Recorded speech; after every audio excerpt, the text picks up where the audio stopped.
এখানে রাস্তার মাঝখানে দাঁড়ায় যাত্রী তুলেন কেন? পাঠাও আর অটো রিক্সাগুলো খুবই ঝামেলা করে, বাম পাশ দিয়ে তো গাড়ি চাপানো হয়েছে না। না দাঁড়াইলে আমার মা বাপ তুলে সবাই বকা শুরু করে। যদি গাড়ি না থাকে, না দাঁড়ায়, তাহলে আমরা তো দাঁড়াবো না। গাড়িগুলো সব পাশা বাঁকায় দাঁড়ায় থাকে। আমারও ধৈর্য নাই, এমনকি যাত্রীদেরও ধৈর্য নাই। তাহলে রাস্তার মাঝখানে গাড়ি তাড়া করে যাত্রী নামানো এটাই সবচেয়ে বেটার। এই যে দেখছেন রাস্তার মাঝখানে একটি বাস দাঁড়িয়ে যাত্রী তুলে নিল, আর পেছনে কিন্তু যানজটের সৃষ্টি। এখানে রাস্তার মাঝখানে দাঁড়ায় যাত্রী তুলেন কেন? হ্যাঁ, আমারও ধৈর্য নাই, এমনকি যাত্রীদেরও ধৈর্য নাই।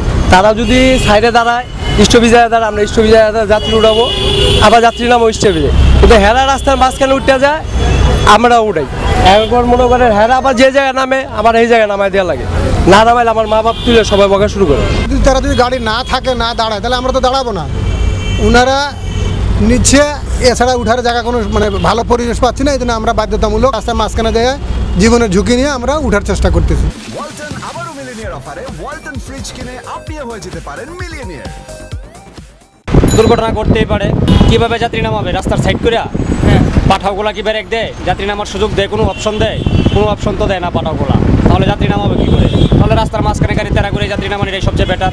রাস্তার মাঝখানে বাস থামানোটা এটা কিন্তু ঠিক না। Without any kind of emergency থামাটা এটা একটা প্রবলেম, হ্যাসেল হয় মানুষের জন্য। যেরকম এই যে বাসটা আধাটা ঘন্টা ধরে বাসটা দাঁড়িয়ে আছে, গাড়িগুলো সব পাশা বাঁকায় দাঁড়ায় থাকে। সহজ কথা যেটা, সামনে এইদিকে পিছনটার দিক দিয়ে দাঁড়ায়, আর পিছন দিক দিয়ে যে ক্রসিং করবে এই সুযোগও তারা রাখে না প্যাসেঞ্জার তোলার জন্য। যেখানে যেখানে যত্রতন্ত্র প্যাসেঞ্জার তোলে আর কি। পাঠাও আর অটো রিক্সাগুলো খুবই ঝামেলা করে, বাম পাশ দিয়ে তো গাড়ি চাপানো হয়েছে না ওদের কারণে। সবসময় অনর্গলরা চলতেই থাকে, ওদেরকে সিগন্যাল দিলে সিগন্যাল মানে না, যাত্রী রাস্তার মাঝখানে নামাইতে হয়, এছাড়া কোনো লাইন নাই আমাদের। এই গাড়ির এখানে এরকম অবস্থা যে ট্রাফিক পুলিশ এখানে থামাতেই পারছে না, যাত্রী নামাচ্ছে, একটা স্থানে গাড়ি নামাবে, একটা যাত্রী নামাবে, সেখানে নামাচ্ছে না। দশটা তো আসলে আমাদের একালকার না, ওনারা যদি গন্তব্যস্থান একটা না করে, আমরা তো ওইভাবে ঝুঁকি নিয়ে আমরা যাবো না। আজকে মনে করেন গাড়ি নেই, আমরা পায়ে হেঁটে চলে যাবো। দোষ আমারও আছে, আমি সবারই দিই ভাই। আমরা দেশের নাগরিক সবাই একরকম, আমাদের সবার ভালো হওয়া লাগবে। এটার জন্য অবভিয়াসলি পুলিশেরও একটা স্টেপ নেওয়া লাগবে, আমাদেরও স্টেপ নেওয়া লাগবে, যেন ওদের জিনিসটা বুঝাই আমরা যে হ্যাঁ এরকম এই জিনিসটা করা যাবে না। ইভেন রুলসগুলো যত অনেক বেশি স্ট্রিক্ট করা হয় ওদের জন্য, সো দ্যাট ওরাও জিনিসটা বুঝতে পারে। ফুটপাত দখলের কথা কয়ে লাভ নাই, ওটা পাবলিক প্লেস হয়ে গেছে বহুত আগে থেকে।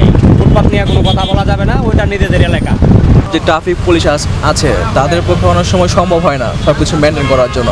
সচেতন নাগরিক হিসেবে আমাদেরকে কিন্তু মেনটেন করতে হবে। বাসে যারা হেল্পার ড্রাইভার আছে তারা তো যেন তেন জায়গায় দাঁড়িয়ে লুক নেওয়ার জন্য, কারণ তাদেরও তো একটা বিজনেস পারপাসে তো এই কাজটা করবে। তবে এক্ষেত্রে আমার মনে হয় একটা নির্দিষ্ট স্পট থাকা দরকার, যেখানে যাত্রীরা উঠবে নামবে, তাহলে দেখা যাবে একটা সিস্টেমের মধ্যে থাকলে বা জ্যামটা অনেক কমে যাবে।